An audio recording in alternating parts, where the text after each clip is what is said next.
Let's make career.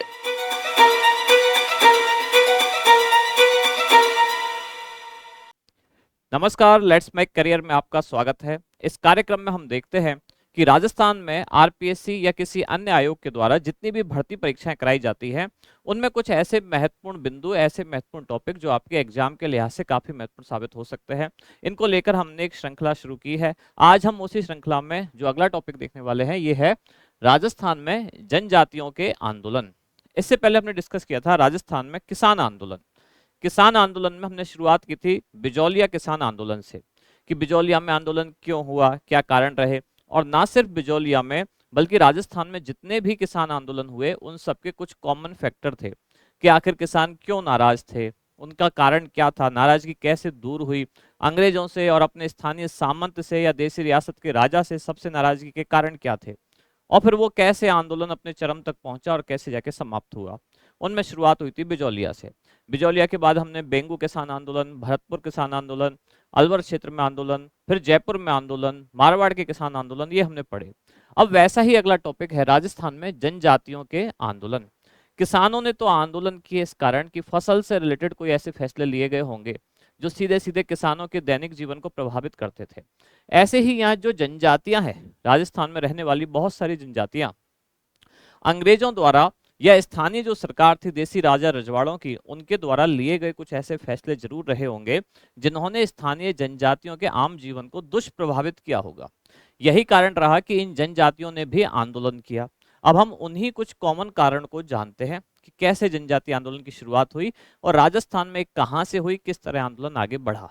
सबसे पहले एक सामान्य सी बात दी हुई है कि राजस्थान में स्थानीय सामंतवाद, ब्रिटिश साम्राज्यवाद के मध्य जो अपवित्र गठबंधन है, इसका सर्वप्रथम विरोध कहां किया गया? मेर, मीणा और भील जनजातियों ने किया। इस लाइन का मतलब क्या है और इसको अपवित्र गठबंधन क्यों कहा गया है? पवित्र गठबंधन क्या होता है, फिर अपवित्र क्या है? जिसका उद्देश्य किसी दूसरे के लिए खतरनाक हो, अच्छा ना हो, अशुभ उद्देश्य हो, तो कहा गया उसके संदर्भ में अपवित्र गठबंधन। अब यह बात हो रही है राजस्थान की जनजातियों और स्थानीय निवासियों के संदर्भ में। तो इनके संदर्भ में क्या हुआ, यहाँ राजस्थान के ही सामंतों ने और ब्रिटेन की सरकार ने, यानी कि ब्रिटिश साम्राज्यवादी जो नीतियां हैं, इन्होंने आपस में गठबंधन कर लिया। मैंने आपको बताया भी था राजस्थान में जो देसी राजा रजवाड़े थे, इन्होंने अंग्रेजों के साथ एक संधि कर ली और इस संधि के तहत यहाँ के रजवाड़ों की सुरक्षा की जिम्मेदारी हो गई ब्रिटिश सरकार की। अब बदले में राजा निश्चिंत हो गए। अब उनको जनता के प्रति उत्तरदायित्व का बोध नहीं रहा। जनता को सिर्फ वो अब शोषण करने की नजर से देखते थे कि उनसे ज्यादा से ज्यादा लगान, टैक्स, बाकी चीजें वसूली जा सके और ये अंग्रेजों को जमा कराई जा सके। बदले में सुरक्षा कराने की जिम्मेदारी अंग्रेज की, बाहर से कोई आक्रमण हो गया तो सुरक्षा कराने की जिम्मेदारी ब्रिटिश जो साम्राज्य है उनकी। इसलिए इन दोनों के गठबंधन को कहा गया अपवित्र गठबंधन, क्योंकि इन दोनों के आपस में गठजोड़ के कारण जनता को पिसना पड़ता था। इसलिए जनता के संदर्भ में कैसा है? अपवित्र गठबंधन। अब राजस्थान में मेर, मीणा और भील, इन जनजातियों ने सबसे पहले इसका विरोध किया। अब उसमें हम पहला जो देख रहे हैं विद्रोह, ये है मेर विद्रोह, जो कब से कब चला, इसकी एक तिथि दी गई है। समय अवधि 1818 से शुरू होकर और 1824 तक ये विद्रोह चला, जो कि मेर विद्रोह कहलाया। मेर क्या है? जनजाति, जैसे आपने सुना होगा अजमेर मेरवाड़ा क्षेत्र, तो यानी मेर की आबादी वाला, मेरों की आबादी वाला क्षेत्र कहलाया मेरवाड़ा, जो कि अजमेर और उसके आसपास का क्षेत्र है। तो मेरों के द्वारा आबाद क्षेत्र अंग्रेजों के आगमन से पूर्व सीधे तौर पर किसी राजनीतिक सत्ता के नियंत्रण में नहीं था, यानी यह किसी का कोई शासन नहीं था। ये खुद ही स्वयंभू थे, अपना शासक खुद ही थे। इनकी जो स्थानीय जनजातियां हैं, ये खुद ही अपने आप को कंट्रोल करते थे, किसी राज्य के नियंत्रण में नहीं थे। जब अंग्रेज यहाँ आए तो मेरों द्वारा आबाद क्षेत्र के भूभाग, जिसमें मेवाड़ का कुछ हिस्सा है, मारवाड़ का हिस्सा है और कुछ अजमेर का भी हिस्सा है, यहाँ ये लोग रहते थे मेर। किंतु मेरों पर इनका राजनीतिक व प्रशासनिक नियंत्रण नहीं था। ना मेवाड़ रियासत का था, ना मारवाड़ रियासत का था, ना अंग्रेज यहाँ अजमेर का कोई नियंत्रण था। ये अपनी तरह से मतलब स्वाधीन थे, जनजातियां थी। अंग्रेजों ने उन्हें अपने पूर्ण नियंत्रण में लाने का प्रयास किया। पहले लोग आजाद रहते थे, जनजातियां थी यहाँ की। ना तो मेवाड़ रियासत ने इनको कंट्रोल करने की कोशिश की, ना मारवाड़ ने की, ना किसी और ने की। पहली बार इनको कंट्रोल करने की, किनको? ये जनजाति है मेर। अब इसको कंट्रोल करने की कोशिश सबसे पहले अंग्रेजों ने की कि हमारे नियंत्रण में होना चाहिए, और जैसे ही इनको नियंत्रण में करने की कोशिश की वैसे ही इन्होंने विद्रोह शुरू किया। अभी भी हमारे देश में कुछ इलाके ऐसे हैं जहाँ जनजातियां रहती है, अंडमान निकोबार, लक्षद्वीप, यहाँ अभी भी कुछ जनजातियां ऐसी हैं जिनको सरकार उनके दैनिक जीवन में या उनके प्रशासनिक जीवन में जो कुछ भी है उसमें इंटरफेरेंस नहीं करती है, कि उनके दिनचर्या को प्रभावित ना करें, क्योंकि ये लोग बड़े ही स्वतंत्र प्रवृत्ति के होते हैं। अगर कोई दूसरा इनके जीवन में दखलंदाजी करे तो ये अपने ऊपर ही उसको संकट मान लेते हैं, अस्तित्व पे संकट मान लेते हैं। यहाँ ऐसे ही हुआ, जैसे ही अंग्रेजों ने आजाद जनजातियों को अपने कंट्रोल में लाने की कोशिश की तो इन्होंने विद्रोह किया। अब क्या हुआ उसके बाद, सन 1818 में, आगे देखते विद्रोह कैसे कैसे आगे बढ़ा। सन 1818 में अंग्रेज के अजमेर के अंग्रेज सुपरिटेंडेंट थे एफ बिल्डर, एसपी कह सकते हैं आप, पुलिस सुपरिटेंडेंट, ये थे एफ बिल्डर। इन्होंने झाक एवं अन्य गांवों में जो कि मेरवाड़ा क्षेत्र के केंद्र बिंदु माने जाते थे वहां एक समझौता किया। क्या समझौता किया कि जिसके अनुसार मेरों ने लूटपाट ना करने की सहमति दे दी कि हम आसपास के क्षेत्र में लूटपाट नहीं करेंगे। और 1819 में ये जो सुपरिटेंडेंट है बिल्डर, इन्होंने किसी साधारण घटना को मेरों द्वारा उपयुक्त समझौते को तोड़ना सिद्ध करते हुए मेरवाड़ा पर आक्रमण कर दिया। इसका मतलब यह हुआ कि पहले अंग्रेजों के जो पुलिस अधिकारी है सुपरिटेंडेंट और यहाँ के जो मेयर क्षेत्र के लोग हैं इनके बीच में समझौता हुआ। समझौता ये था कि ये अगर जो जनजाति है आसपास के क्षेत्र में लूटपाट करती है तो अंग्रेजों ने समझौता कर लिया कि आप आसपास के क्षेत्र में लूटपाट नहीं करेंगे और हम आपके जीवन में दखलंदाजी नहीं करेंगे। अब आसपास कोई छोटी मोटी घटना हुई और ये जो घटना हुई इसको अंग्रेजों ने मान लिया कि ये उस समझौते का उल्लंघन है जो हमने 1818 में किया, और उसको उल्लंघन मानते हुए इन्होंने मेर जो क्षेत्र है मेरों के ऊपर आक्रमण कर दिया। अब इसने नसीराबाद से सैनिक मंगवाए, सैनिकों को साथ लेकर मेरों के खिलाफ कुछ दंडात्मक अभियान, उनको कुचलने की कोशिश की। मेरों को दंडित किया गया और उन पर नियमित निगरानी रखने की कोशिश की गई। मेरवाड़ा क्षेत्र में जहां ये रहते थे वहां पुलिस की चौकियां स्थापित की गई। तो इस तरह से अंग्रेजों द्वारा मेरों को घेरने की एक नीति आरंभ की गई। यानी जो जनजातियां अभी तक एकदम आजाद ख्यालों वाली स्वतंत्र रहती आई है उनके बीच में और अंग्रेजों के बीच में समझौता हुआ था। अब बीच में कोई घटना हो गई जिसको अंग्रेजों ने समझौते का उल्लंघन मान लिया, बदले में उन्होंने मेरों को घेरने की कोशिश की है, वहां पुलिस चौकियां स्थापित की और उनको नियंत्रण में लाने की कोशिश की।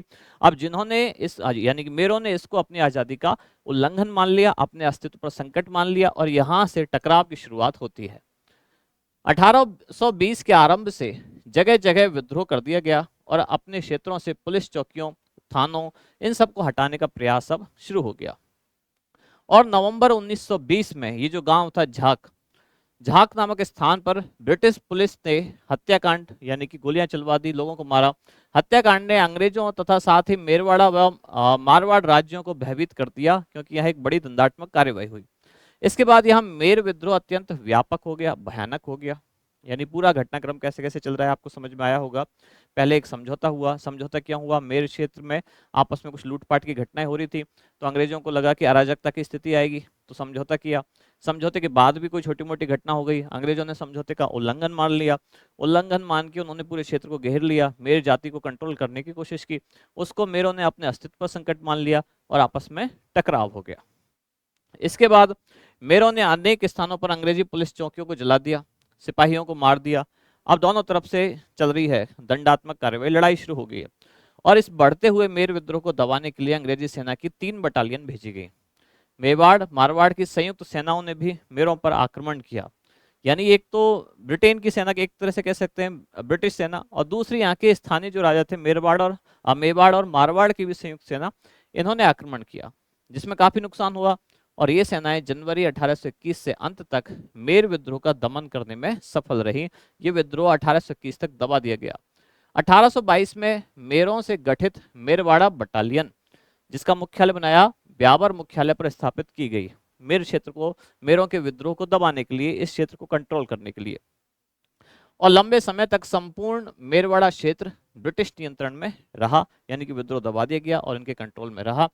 ब्रिटिश प्रशासन द्वारा 19वीं सदी के अंत तक कुछ दमनात्मक उपायों का सहारा लिया गया और यहाँ शांति स्थापित करने में ये सफल रहे।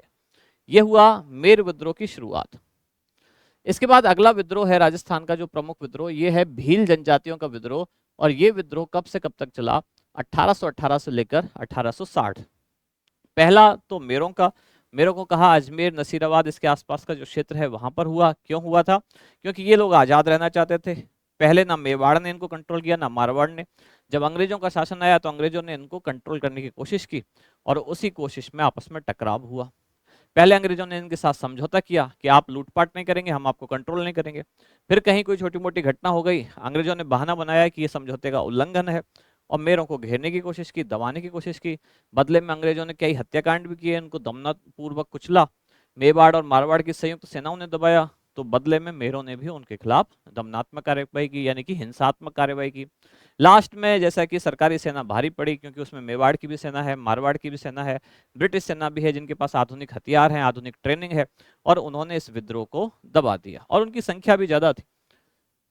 अब है भील विद्रोह, जो कि मूलतः एक शांति प्रिय जनजाति रही है, भीलवाड़ा के आसपास का जो क्षेत्र।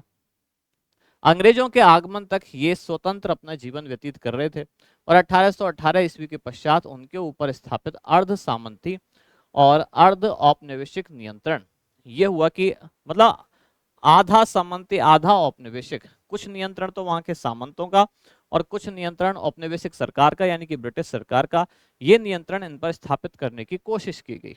अब इसके कारण इन्होंने विद्रोह किया। 1818 ईस्वी में उदयपुर राज्य के भील जो थे, इन्होंने कई कारणों से विद्रोह किया। कौन कौन से कारण थे? पहला, एक तो भीलों पर कर थोपने के लिए अंग्रेजी प्रयासों ने भीलों में असंतोष को जन्म दिया। अंग्रेजी सरकार चाहती थी कि भीलों के ऊपर भी टैक्स लगा दिया जाए। अब जब ये कोशिश कर रहे थे इन पर टैक्स लगाने की, तो जाहिर सी बात है जो जनजातियां स्वतंत्र रहती आई हैं उनके ऊपर अगर आप टैक्स लगाओगे तो वो नाराज होंगे, तो ये नाराज हुए। पहला तो असंतोष का कारण ये था। दूसरा, अंग्रेजों की भील दमन नीति ने भीलों के मन में अंग्रेजों के विरुद्ध कई मनोवैज्ञानिक संदेह उत्पन्न कर दिए। यानी अंग्रेजों की नीति थी, उनके दिमाग में एक चीज थी कि भीलों का दमन किया जाए। अब भले ही दमन उन्होंने किया नहीं, लेकिन नीतियां ऐसी थी मन में। अब जब ये साइकोलॉजी भीलों को पता चली कि ये हमसे कोई सांत्वना नहीं रखते हैं, ये केवल हमारा दमन करना चाहते हैं, तो भीलों के मन में एक डर पैदा हो गया। तीसरा, ईस्ट इंडिया कंपनी इसने सहायक संधि की और सहायक संधि के तुरंत बाद उदयपुर राज्य का आंतरिक प्रशासन किसके पास चला गया? James Tod. जैसे मैंने बताया आपको, सहायक संधि का मतलब यही था कि जो देसी राजा रजवाड़े हैं, इन पर अगर सुरक्षा को लेके कोई संकट आता है तो सुरक्षा की जिम्मेदारी किसकी है? अंग्रेज सरकार की। अब इससे क्या हुआ? राजा एकदम बेफिक्र हो गया। उसको अपनी प्रजा की रक्षा के लिए, अपने राज्य की रक्षा के लिए परेशान होने की जरूरत नहीं थी। अब उसने एक तरह से पूरा जीवन ऐशो आराम में लगा दिया। तो पहला तो एक ये हुआ, और इस संधि के बहाने जेम्स टॉड ने उदयपुर रियासत का शासन अपने हाथ में ले लिया। अब जब शासन उसने अपने हाथ पर लिया तो उसने भीलों पर भी राज्य का प्रभुत्व स्थापित करने की कोशिश की, यानी कि भीलों को भी अपने नियंत्रण में लाने की कोशिश की। और भील अब तक एक तरह से स्वतंत्र रहते आए थे, मेवाड़ रियासत के अधीन। इनको कंट्रोल करने की कोशिश नहीं की थी, अंग्रेजों ने कंट्रोल करने की कोशिश की। अब भीलों को अपने नियंत्रण में लाने का प्रयास जब किया गया तो ये नाराज हुए। और अगला कारण है 1818 की जो संधि थी, इसके पश्चात अधिकांश देसी सेनाओं को भंग कर दिया गया, देसी राजा रजवाड़ों की सेनाओं को भंग कर दिया। भील राज्य और जागीरदारों की जो सेना थी उसमें नियमित या अनियमित रूप से पहले से नियुक्त रहते थे। जैसे कि मेवाड़ की सेना में या तो भील जो लोग हैं रेगुलर सैनिक हैं जो सैलरी लेते हैं, या कोई जागीर लेते हैं, या कुछ बदले में और कुछ लेते हैं। यहाँ क्या था? या तो नियमित या अनियमित रूप से भील रहते थे। अब इन सेनाओं से इनको हटा दिया और इन सेनाओं के भंग होने के कारण सेना ही भंग कर दी। अब ये हो गए बेरोजगार।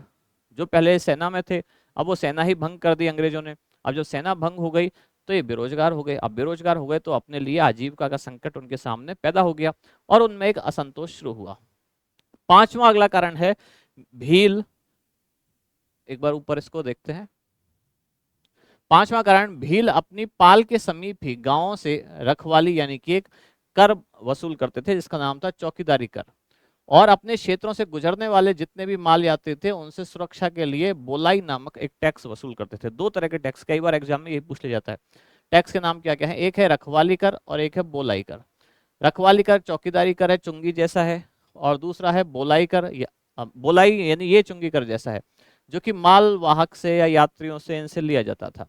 ये वसूल करते थे। और जब जेम्स टोड ने उदयपुर रियासत का शासन अपने हाथ में ले लिया, यानी कि एक तरह से मेवाड़ का शासन अपने हाथ में ले लिया, उसके बाद जेम्स टोड ने राज्य की आय और राजस्व में वृद्धि के प्रयासों के अंतर्गत भीलों पर कंट्रोल करने की कोशिश की और इनके ये जो अधिकार थे टैक्स लगाने के, कौन कौन से, रखवाली और बोलाई, ये उनसे छीन लिए। अब भील नाराज हो गए, उनको लगा कि हमारे इन परंपरागत अधिकारों को छोड़ने से उन पर एक तरह से संकट आ जाएगा, तो उन्होंने मना कर दिया कि हम हमारे ये अधिकार छोड़ने वाले नहीं हैं, हम ये टैक्स लेते रहेंगे।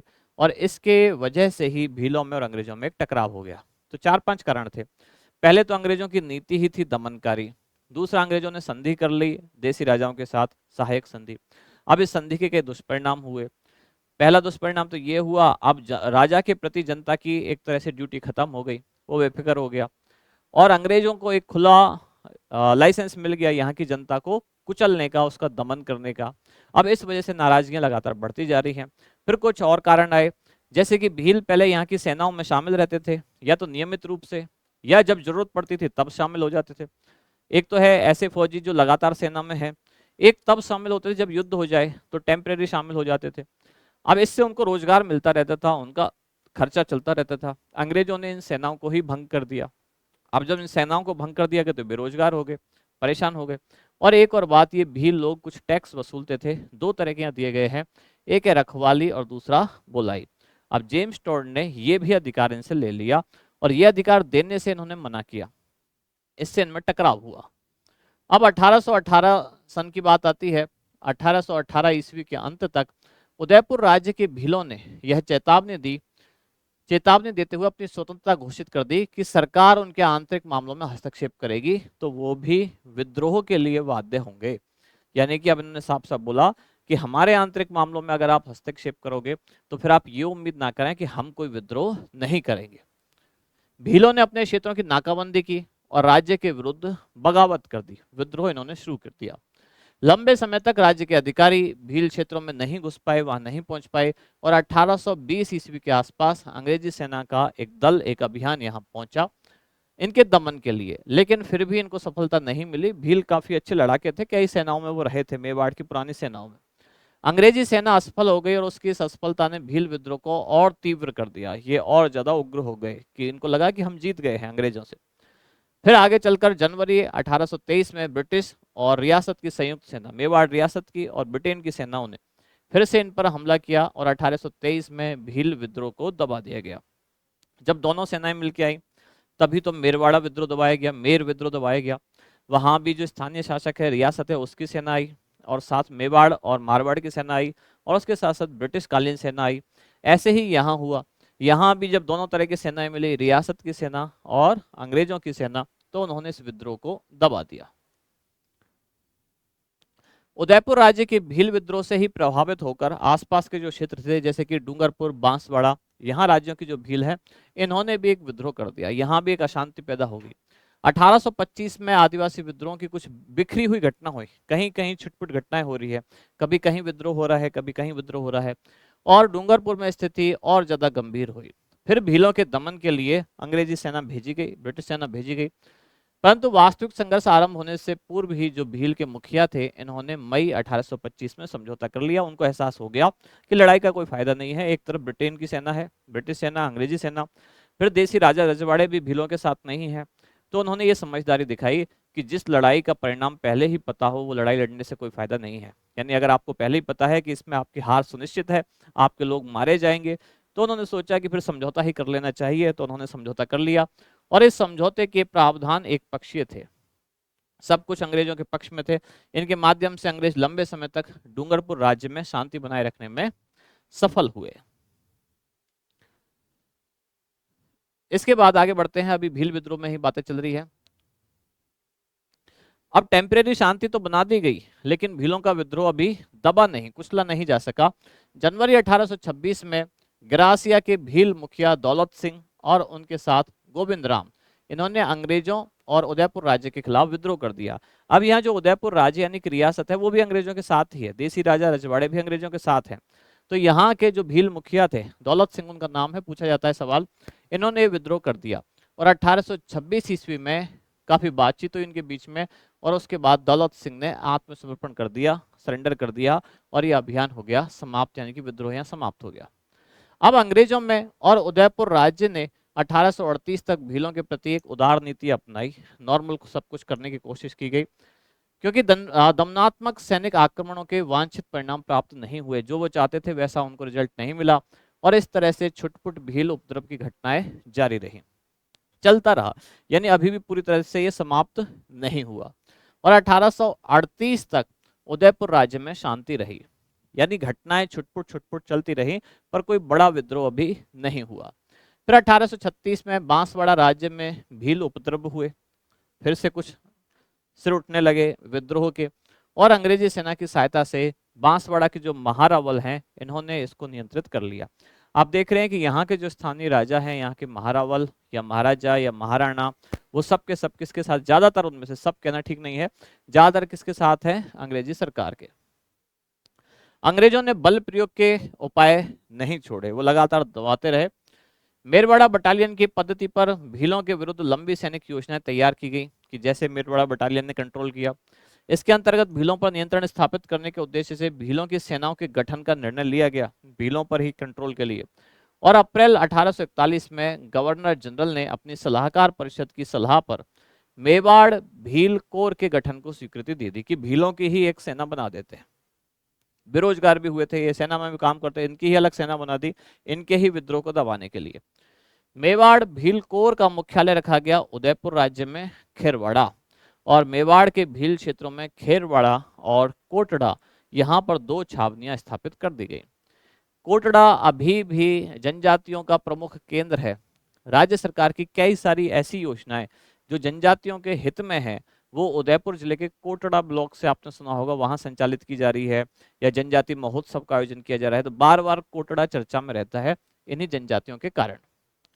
अंग्रेजों के कुछ सैनिक उपाय, इनके कुछ सैनिक उपाय कुछ समय तक तो भीलों को शांत रख सके, पर लंबे समय तक उनको दबाया नहीं गया। बाद में 1844 में बांसवाड़ा राज्य में कुछ छिटपुट विद्रोह फिर से शुरू हुए, और इसी समय माही काठा एजेंसी के अंतर्गत गुजरात के पोसीना में और सिरोही राज्य की भील और ग्रास्य विद्रोही, ये सब इसमें शामिल हो गए, और यहाँ भी विद्रोह हो गया। बांसवाड़ा राज्य के जो भील थे, भील विद्रोह को गुजरात में 1846 में कुंवर जिवे बासोवा के नेतृत्व में गुजरात के भील विद्रोह से बढ़ावा मिला, और ज्यादा इसको बढ़ावा मिला, और बांसवाड़ा राज्य ने अपने ही वकील कोठारी केसरी सिंह को सहायता हेतु भेजा, कहाँ, वेस्टर्न मालवा ब्रिटिश एजेंट के पास। इसके बाद क्या हुआ, फिर अंग्रेजी सेना की सहायता से 1850 ईस्वी के अंत तक भील विद्रोह को कुचल दिया गया, यानी यहाँ आके भील विद्रोह एक तरह से समाप्त हो गया। फिर 1850 से 55 के मध्य में कोई बड़ा भील विद्रोह नहीं हुआ। फिर दिसंबर 1855 में उदयपुर राज्य के जो कालीबास के भील थे, ये फिर से विद्रोही हो गए। धीरे धीरे जैसे क्या होता है, समय के साथ ये समझौता करते हैं, इनको लगता है कि अभी ब्रिटिश सेना भारी पड़ रही है, तो कई बार समझौता कर लेते हैं, फिर वापस जब इनकी शक्ति संगठित होती है तो फिर से विद्रोह हो जाते हैं, या कई बार अंग्रेज अपना समझौता तोड़ देते हैं, फिर से विद्रोह हो जाता है। तो इस तरह यहाँ चलता रहा। फिर 1856 को भीलों के दमन के लिए हेतु सेनाओं ने गांव में आग लगा दी। यहाँ के स्थानीय गांव जो है, आम नागरिकों को मारना शुरू किया, भारी संख्या में भीलों की मौत हुई, और 1860 ईस्वी तक लगातार कुछ छिटपुट भील विद्रोह की घटनाएं चलती रही, जारी रही। 1857 की क्रांति, इसके दौरान भी भील विद्रोह की संभावना थी, किंतु भील इस राष्ट्रीय क्रांति से अनभिज्ञ थे, उनको जानकारी ही नहीं थी कि राष्ट्रीय स्तर पर कोई क्रांति होने वाली है।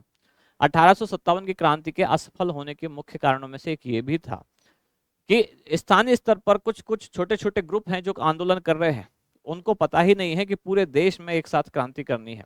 यहाँ के भील, ग्रासिया या मेर क्षेत्र के जो लोग हैं, अगर उनको ये पता होता कि 1857 में एक फिक्स डेट को हमको कोई क्रांति करनी है, तो हो सकता है तभी अंग्रेज यहाँ से रफा दफा हो जाते। इसके बाद 1861 में उदयपुर के समीप खेरवाड़ा क्षेत्र में भील उपद्रवों की घटनाएं फिर से कुछ सामने आई, और 1863 में कोटड़ा के भील हिंसक गतिविधियों में संलग्न हो गए। अब इसकी जिम्मेदारी मेवाड़ भील कोर के कमांडिंग अधिकारी ने उदयपुर राज्य पर सौंपी।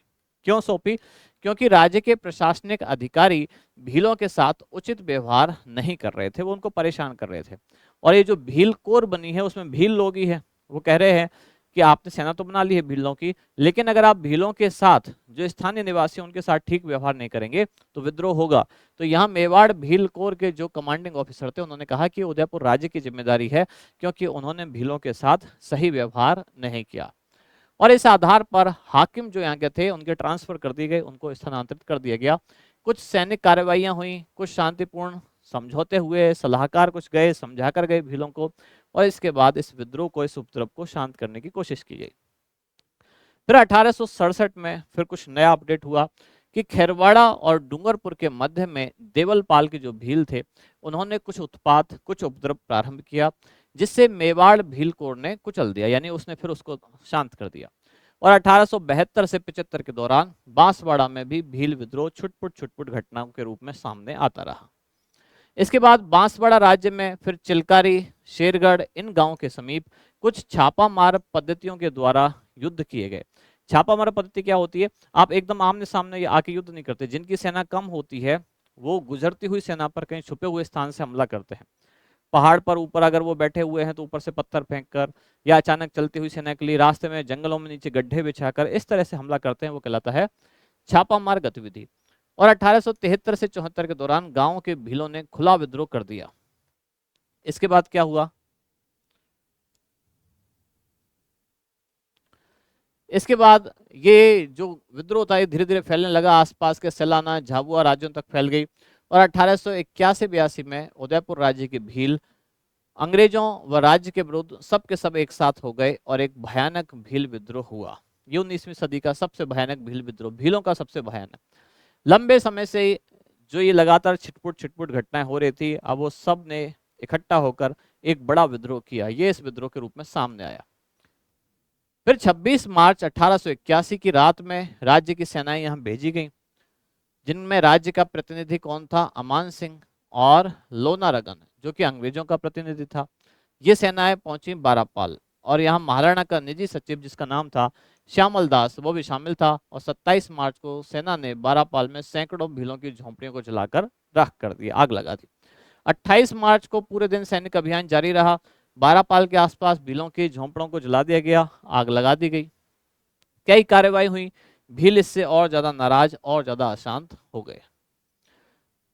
अब यहाँ क्या हुआ? अगली जो इसमें अपडेट होती है कि जो सेना है उसके साथ जब ये चल रहे हैं, यानी कि छुटपुट घटनाएं चल रही हैं, इन्होंने लगभग 8000 भीलों ने इनको घेर लिया, यहाँ जो सैनिक आए थे इनको।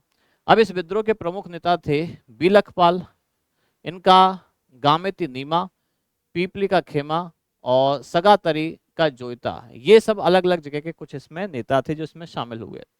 सैनिक अधिकारियों ने भीलों के साथ शांति समझौते का प्रयास किया, क्योंकि भीलों ने उनको घेर लिया था, पर कोई सफलता नहीं मिली। फिर महाराणा के सचिव थे श्यामल दास, इन्होंने ऋखभ देव मंदिर के पुजारी खेमराज भंडारी के माध्यम से फिर से भील नेताओं से बातचीत करने की कोशिश की, और अंत में 25 अप्रैल 1881 को भीलों के साथ समझौता हो गया। क्या हुआ इसमें? राज्य के अधिकारी आधा बराड़ कर छोड़ने, साथ में भविष्य में भीलों को जनगणना कार्यों में कष्ट ना पहुंचाने के लिए विद्रोही भीलों को माफी देने पर सहमत हो गए, और भीलों ने राज्य के नियमों का पालन करने का वचन दिया, पर कानून विरोधी गतिविधियों में संलग्न न होने पर स्वीकृति उन्होंने दी। यानी कि एक जो महत्वपूर्ण भयंकर विद्रोह चल रहा था वो एक तरह से शांत हो गया। अब यहाँ मेवाड़ की जो भील समस्या है टेम्परेरी कुछ समय के लिए तो सुलझा ली गई, पर ये पूरी तरह दबी नहीं। फिर 20वीं सदी के प्रारंभिक वर्षों में डूंगरपुर बांसवाड़ा में गोविंद गिरी के नेतृत्व में फिर से शक्तिशाली एक भील आंदोलन उत्पन्न हुआ, जिसका मुख्य उद्देश्य समाज सुधार और धर्म सुधार था, उनमें कुछ बदलाव करना था। अब ये गोविंद गिरी जो कि डूंगरपुर में बेड़सा नामक गांव के निवासी और जाति से बंजारा थे, इनके बारे में जानकारी दी गई है। पूछ लिया जाता है गोविंद गिरी का गांव और उनकी जाति। ये खुद एक किसान थे, निर्धन इनकी स्थिति थी।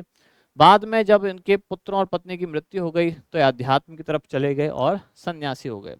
कोटा बूंदी अखाड़े के साधु राजगिरी के शिष्य बन गए। तो इनके गुरु का नाम क्या है? राजगुरु, साधु राजगुरु। धूनी स्थापित करके, निशान यानी कि ध्वज लगा के आसपास के क्षेत्रों के भीलों को इन्होंने एकत्रित किया। किसकी बात हो रही है? गोविंद गिरी। इन्होंने भीलों को जागृत किया और समाज में जो कुरीतियां थी भील समाज में, उनको दूर करने का प्रयास किया। ये आप जो देख पा रहे हैं गोविंद गिरी का ही फोटो है ये। तो गोविंद गिरी जिन्होंने भीलों को सामाजिक और धार्मिक रूप से जागृत करने का प्रयास किया, यानी कि धार्मिक सामाजिक आंदोलन के रूप में इन्होंने उठाया। अब इनकी जो कुछ कल्याणकारी गतिविधियां थी उनसे बहुत सारे लोग प्रभावित हुए। इसके कारण उनका भगत पंथ भीलों में अत्यधिक लोकप्रिय हो रहा था, यानी उनका एक तरह से संगठन है भगत पंथ। गोविंदगिरी के प्रभाव से राजा और उनके अधिकारी जागीरदार चिंतित हो गए। उनको लगा ऐसा ना हो कि कहीं ये कोई आंदोलन करवाने की प्लानिंग तो नहीं चल रही है, और उनसे उनकी बढ़ती हुई सत्ता या प्रभाव देखा नहीं गया। उन्होंने कहा कि जागीरों से बाहर निकल जाने का आदेश दिया, इनको और इनके बाकी के जो फॉलोअर हैं उन सबको। 1908 में गोविंदगिरी राजपूताना छोड़कर चले गए। 1910 तक एक कृषक के रूप में गुजरात के सूत और ईडर राज्य के भीलों में इन्होंने काम किया, कि यहाँ से छोड़ के चले गए गुजरात की तरफ। फिर इन राज्यों की भीलों को भी जागृत किया, उनको शक्तिशाली जन आंदोलन तैयार किया। ईडर राज्य के अंतर्गत ही पालपट्टा में भील आंदोलन से ऐसी स्थिति उत्पन्न हुई कि वहां के जागीरदारों ने भीलों के साथ मिलकर 24 फरवरी 1910 को एक समझौता कर लिया, और इस समझौते के अंतर्गत कुल 21 शर्तें रखी गई। यह हम किसका योगदान देख रहे हैं? गोविंदगिरी का भील आंदोलन में योगदान। यह समझौता गोविंदगिरी के आंदोलन की सफलता कहा जाता है, क्योंकि उनकी वजह से ही समझौता हो पाया। 1911 के आरंभ में डूंगरपुर में ही अपने मूल निवास बेड़सा वापस आ गए, यहाँ धुनी स्थापित की और भीलों को आधुनिक पद्धति पर उन्होंने उपदेश देना शुरू किया, यानी कि समाज की मुख्य धारा से ही उनको जोड़ना चाहते थे। और 1911 में अपने पंथ को नए रूप में उन्होंने संगठित किया, और इसमें धार्मिक शिक्षाओं के साथ साथ भीलों को सामंतों और उपनिवेश के शोषण से मुक्ति की शिक्षा भी इन्होंने दी। गोविंदगिरी द्वारा नियुक्त कोतवाल केवल धार्मिक मुखिया ही नहीं होते थे, इन्होंने रक्षा के लिए कोतवाल नियुक्त किए तो धार्मिक मुखिया ही नहीं बल्कि क्षेत्र के सभी मामलों के प्रभारी भी होते थे। ये भीलों के आपसी विवादों का भी निपटारा करते थे, आपसी कोई विवाद है, और इसके अलावा कोई दूसरी ओर राजा या जागीरदारों द्वारा उनके शिष्यों का जो उत्पीड़न किया जा रहा है या जो विवाद हो रहा है उनका भी निपटारा ये करते थे।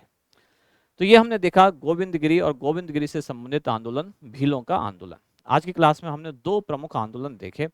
पहला तो हमने देखा मेर आंदोलन, मेर विद्रोह अजमेर मेरवाड़ा के क्षेत्र में, और दूसरा देखा हमने भीलों द्वारा किया गया आंदोलन भील विद्रोह। हम पढ़ रहे हैं राजस्थान के प्रमुख जनजातीय आंदोलन। उम्मीद है आपको ये जानकारी पसंद आई होगी। पसंद आई है तो हमें कमेंट्स में जरूर बताएं।